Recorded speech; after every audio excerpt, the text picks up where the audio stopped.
Welcome to the Lift Your Story podcast with guest Bryan Collins, nonfiction writer from Ireland who coaches other writers. Hi, everyone. I am Lorianne. I am that gal from Toronto, Canada, and I'm with. I am that guy. I am Roy Miller from Dallas, Texas. Welcome to our Lift Your Story podcast. In this episode, we welcome Bryan Collins. He is a nonfiction writer from Ireland who coaches other writers. Thank you so much for being here with us. It's great to be here, Lorianne and Roy. Thanks for having me. Yeah, welcome. So you kind of had a rocky start on your way to becoming a writer. I did indeed, yes. So I've I've always wanted to write, but it didn't work out that way, at least for the first few years. Yeah. So tell us a little bit about your journey to finally becoming a writer. Would you like the short version or the long version? Whatever you're comfortable with. Okay, well, feel free to ask questions along the way. Basically, when I was 5 or 6 years of age, I read a book by the children's author, Roald Dahl, the BFG. I think you might know it in the States, your listeners might know it as well. And after that, I said to myself, I want to become a writer. So when I became 18, I enrolled in journalism college because I figured that's how writers can start their career. And for many, it is. But I didn't spend much time going to college. I spent more time going out to parties, getting drunk, and doing anything but paying attention in my lectures. And to my great surprise, but no one else's, I struggled to find work when I graduated. And I drifted in and out of some jobs I didn't like, and even unemployment for a few years. But although I found some kind of low-paying work in a different career, I still wanted to do something that was creative. So I enrolled in a series of creative writing classes in the Irish Writers Centre in Dublin. And actually our coach was from Texas. And I enjoyed those classes because I got to spend a year working with other writers on fiction and then nonfiction. After I finished those classes, I started entering writing short story contests, got placed in a few contests, but it was still a bit frustrating because I spent a couple of years on these short stories, the same half a dozen or so short stories. I wasn't really making progress, wasn't getting published. And I said to myself, I'm never going to get a book deal and become a best-selling author. So I kind of gave up on writing fiction for a while. And then I decided, well, maybe I could try blogging, because at the time I was getting some paying work as a copywriter in writing about technology and software in Ireland. Not enough to pay the bills or anything, but enough for a side income. So I set up the Irish equivalent, or tried to, of the popular tech blog Lifehacker. And I quickly found out it's impossible for a lone Irish journalist or washed out journalist to compete with a big media company in the United States. So I said, well, I still want to write. I still like writing online. What do I know a little bit about? And that was the craft of writing. So I set up a new site called Become a Writer Today. And I started publishing informational long articles about the craft of writing. And to my great surprise, I started attracting website traffic, and I started getting emails from readers asking me questions about writing. That was back in 2013, 2014. And over the past few years, it's grown into a now full-time business. So that's an overview of my story as a writer. And along the way, from when I set up that site, I published or self-published several nonfiction books, and I got some freelance writing work for publications like Forbes, which I would have loved to have done when I was a journalist, but which I came across by circumstance when I had my own site about writing. That's interesting. It's funny because some people say, I can't write, but you can learn how to write. And that's what a lot of people don't understand. Yes, there is that level of creativity, but I remember writing too as a kid. And I thought I was a great writer, but then taking writing courses, then you read back on the old stuff, you go, wow, this does help. So what you're doing is wonderful, but people have to understand, yes, you can learn how to write and write better. I like to think of writing as a practice. It's like going to the gym or working out. The more you do it, the stronger you'll get, the better you'll become. And even when I look back on articles I published several years ago, I can see mistakes that I overlooked back then. So yeah, if you're listening to this and you're wondering how can I become a better writer, I would say just write for 15 minutes every day for 5 or 6 days a week. Take Sundays off. Keep doing that for a couple of weeks and you will improve. You will get better. Yeah, you said you were doing some technical writing. to me, I would think that'd be the hardest thing to do, because I was in like a technical deal, and reading specifications and technical stuff, it's really hard to do, and it's kind of boring too. It can be, certainly, yeah. Technical writing can be quite dry, but if you're looking for work as a writer, there's a huge demand for anybody who can turn technical documentation and features and information into content like articles and ebooks that everybody can understand. Now, I've always been a bit nerdy. I've always loved gadgets. So for me, I was always able to understand technical documentation, and I did get a job as a copywriter for a software company. And while I was there, the product managers for this software company would present technical documentation about their product, and it was my job to turn that into real world language. I found it quite interesting, because I think the mark of a good writer is their ability to communicate in everyday language and say something that readers can understand, and that includes technical concepts. Yeah, Think because something very to me, it's like, make it to a third grade level. Simple. Explain every step, every part, not assume somebody knows something. Yeah, it's interesting you say that. When I was writing an ebook one time, the person who was reviewing it, she was a marketing manager for this particular marketing campaign that the ebook was being used on. And she said, this reads like something that somebody in high school, or secondary school, as we call it in Ireland, would write. And I was trying to explain that I had deliberately simplified all the language and technical terms so that people who had never heard of this software could understand it. And if you're listening to this, you're wondering, well, how can I simplify something? There's lots of great tools you can use. The Flash reading score, which is particularly popular in the United States, not quite as popular over here, but that'll help you determine the readability of your piece of content. You can also use writing software to see if you've got, clunky sentences and long paragraphs and words you need to explain. But when in doubt, I would say simplify, explain, and remove. That usually helps with technical concepts. Yeah. a little bit like that with speaking too. I just always laugh. I knew somebody who used to use all these big words, and my friends would tell me, what is he talking about? I had to do that kind of translation, and it can be intimidating to people. And I would imagine some people would just stop reading if they can't get it, because they feel, I hate the word, but they feel stupid, and ignorant when they're reading something that they can't understand. So what you're doing is wonderful, because then it makes you feel a lot more confident, because you're going, yeah, I get this, Yeah. It's not Yeah, if always you look as at a web copy for Apple, so I mean, they sell software, and there's a lot of technical information about the iPhone and the iPad, but they don't put all of that information on the web page unless you look down the bottom and read the small print. They speak in everyday language to describe their products, and that's why one of the reasons why people buy them. Yeah. So tell us a little bit about your how you got to do how to be a writer. What does my writing look like today, or my journey? Or you said you wrote this book, How to Become a Writer Today. How did you decide to write that book? Sure. When I set up the site in 2013 or 2014, I started listening to other creatives who were, I suppose, further along with their online businesses. And I noticed a lot of them were self-publishing their books rather than going the traditional route, which I had tried to do and get a book deal. So I went into Amazon Kindle or the KDP dashboard one day, and to my great surprise, I was able to create an ebook relatively quickly and hit publish. And the book at the time was a guide to using Twitter for writers. So I got to the very end of the process. I had like a 5,000 or 10,000 word ebook, and I was about to publish it. And then I said, I don't want to write a handbook about Twitter because it changes all the time, and I'm actually not a Twitter expert.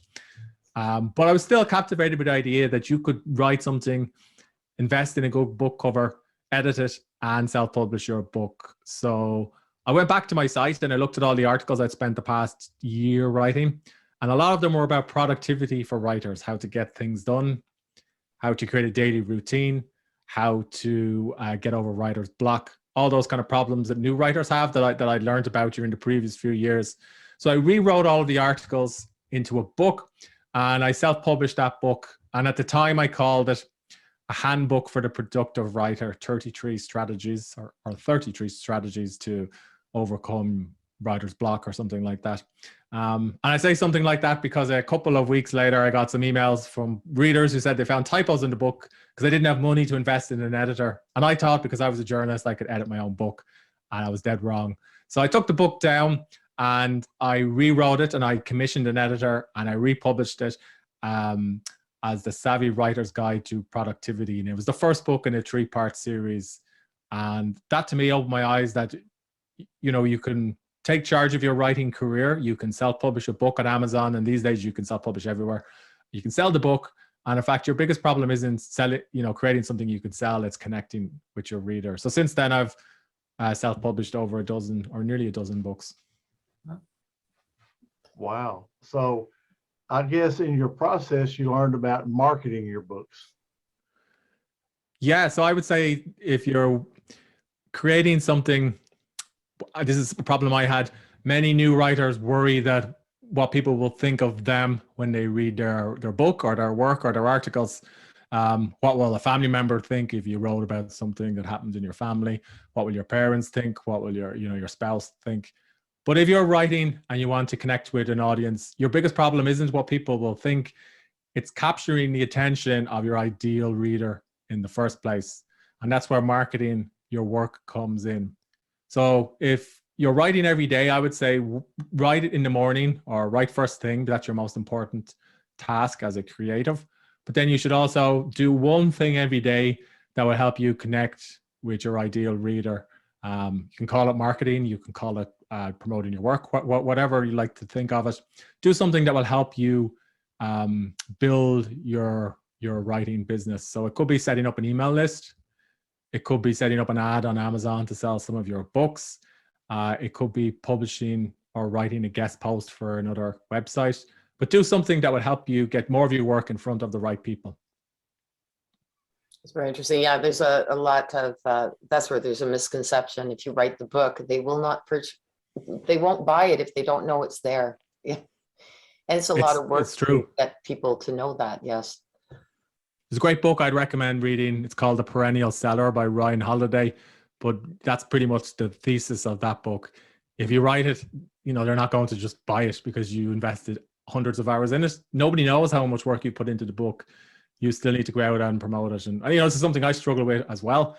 I guess writers tend to be introverts. We like to spend time writing rather than promoting. But it is an important part of the process. And successful authors do it all the time. They go on book tours. You see them on television. You see James Patterson with billboards. I know the rest of us can't afford billboards, but what can we do? How can we use digital tools to promote our work?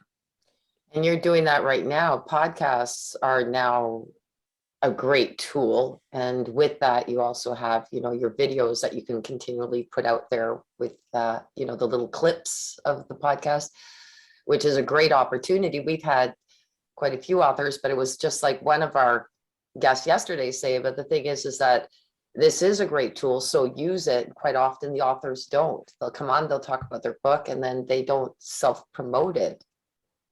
Yeah, your podcast is very prolific. I think you publish nearly every day, which is amazing. I don't know how you do it.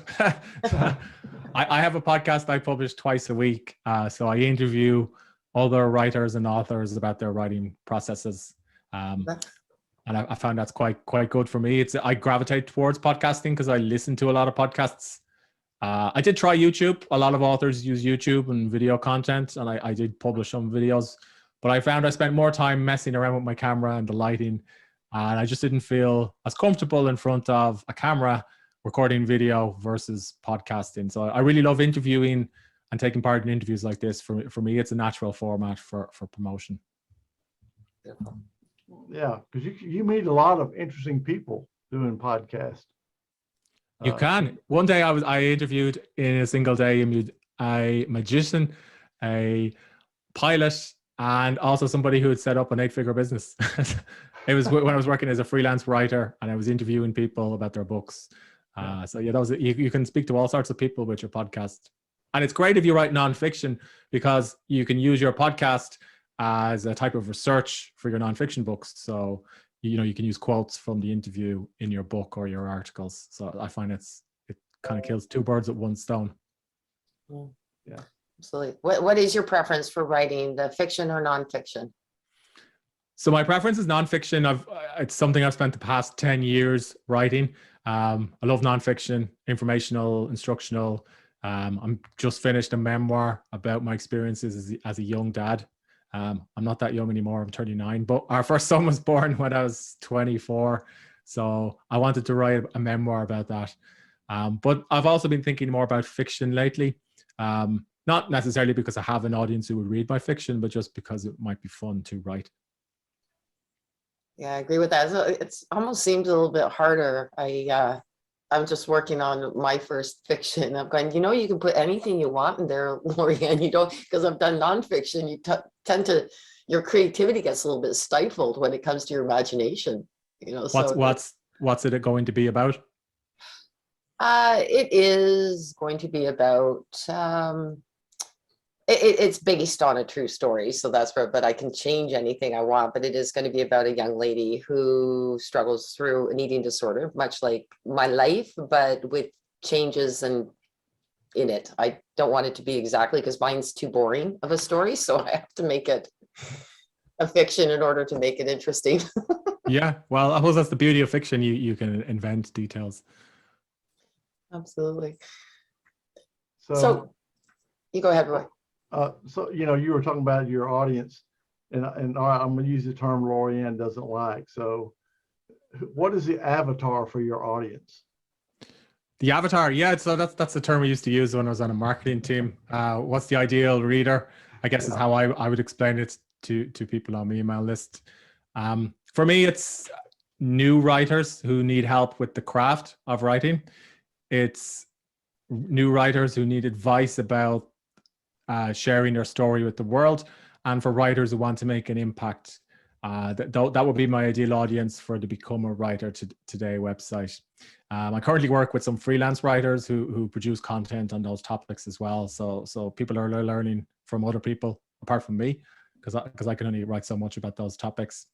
For my own writing, it's something I think about quite a lot. So I've written a lot of books about creativity and the craft of writing, and my current book will be about a memoir, which I was talking about a few moments ago.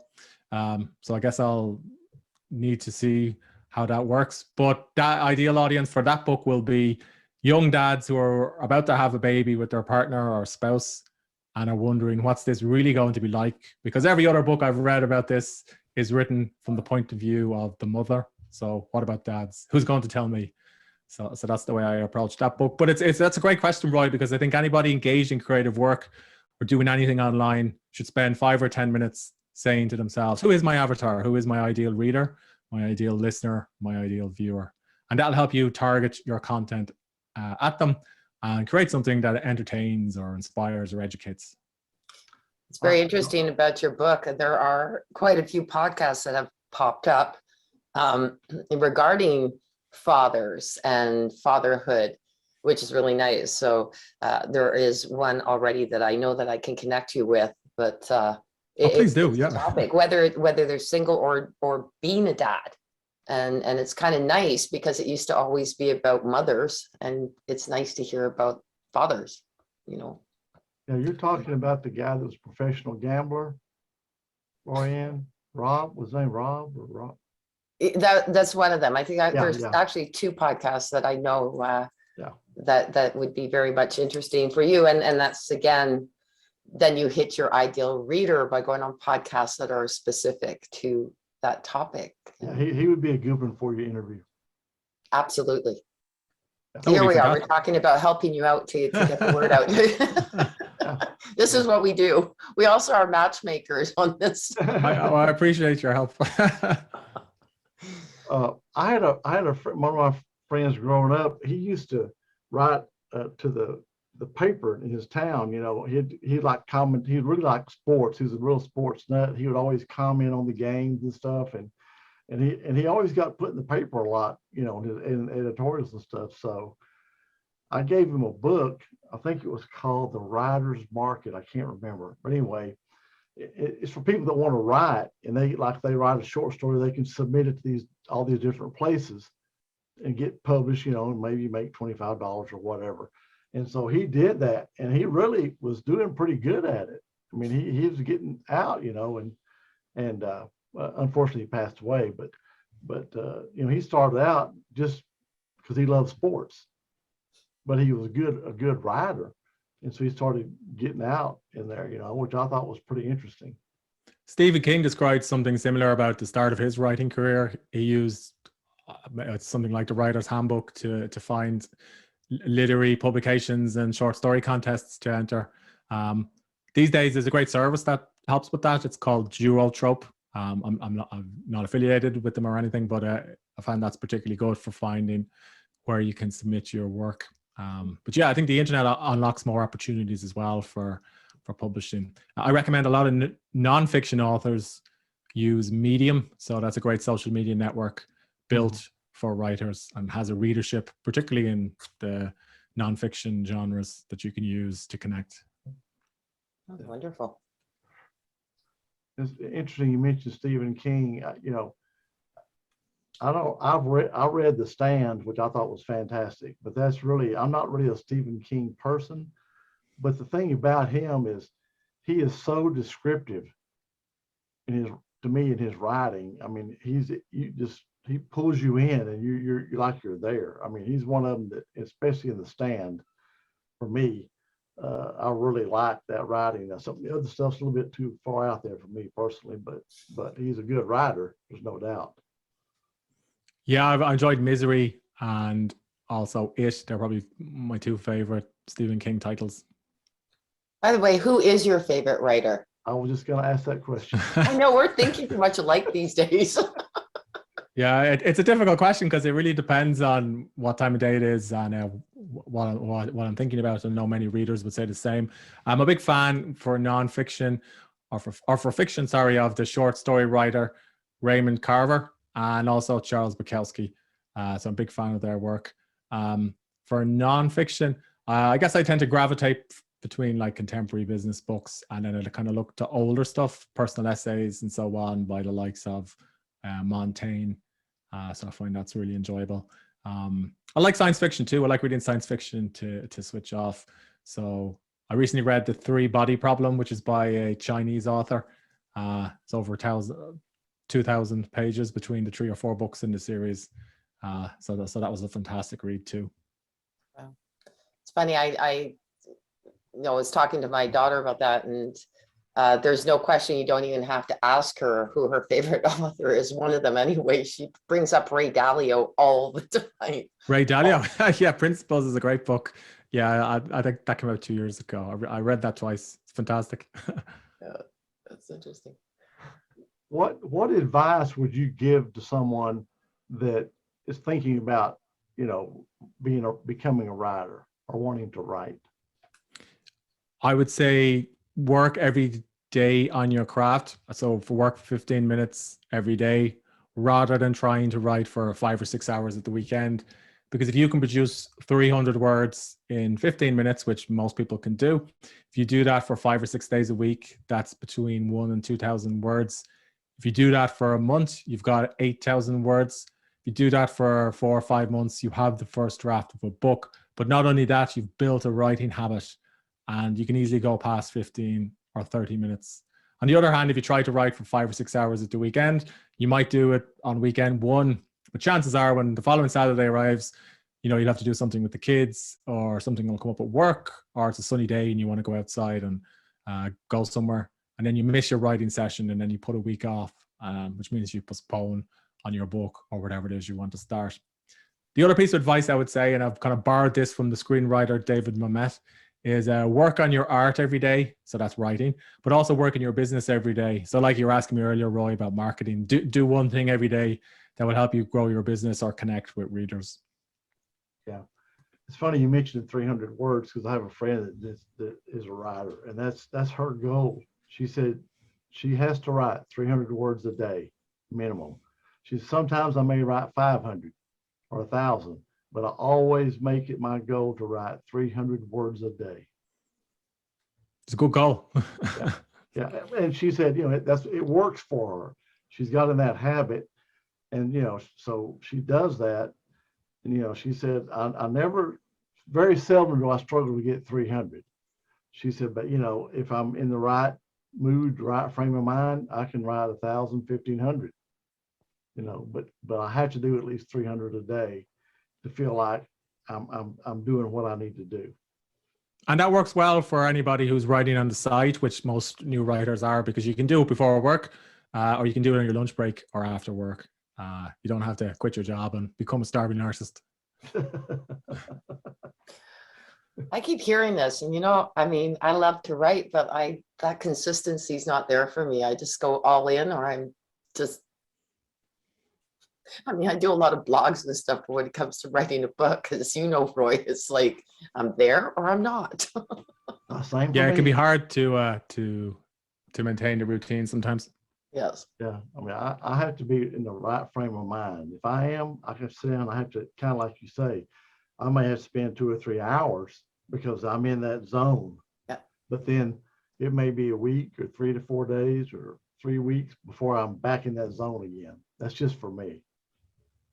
Maybe I may have to take your advice and try doing it 300 words a day. Yeah, there's a great productivity technique, and this is when I was doing the tech blog I talked about by Jerry Seinfeld, called "Don't Break the Chain," and it helped me back in the day. There's lots of apps about it now. Have you heard of it?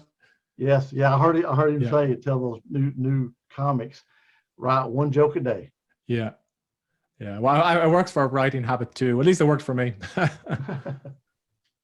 Yeah. Somebody asked him how he was successful. He said, "I wrote 1 joke a day, every day."